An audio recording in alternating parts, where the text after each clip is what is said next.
আজকে 25শে জুলাই ডিসেম্বরায় নারায়ণগঞ্জ জেলা বিএনপি কর্তৃক আয়োজিত সমাবেশে যাচ্ছি। সমাবেশের আজকের মূল উদ্দেশ্য হচ্ছে দ্রব্যমূল্যে ঊর্ধ্বগতি, আইন শৃঙ্খলার অবনতি এবং অবিলম্বে একটা সুষ্ঠু অবাধ নিরপেক্ষ নির্বাচনের দাবিতে আজকে এই জনসভায় আমরা অংশগ্রহণ করছি।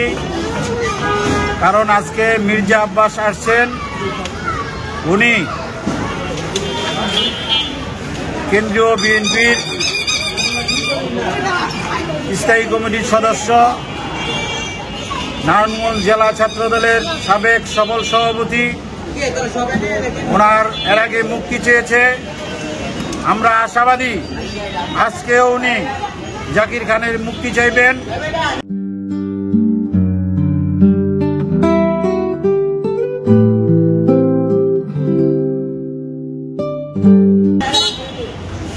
ওনার প্রতি আমরা কৃতজ্ঞতা প্রকাশ করছি। আজকে আমরা ওনাকে স্বাগত জানাতে জাকির খানের নির্দেশে এই সমাবেশ সফল করার উদ্দেশ্যে রওনা হলাম।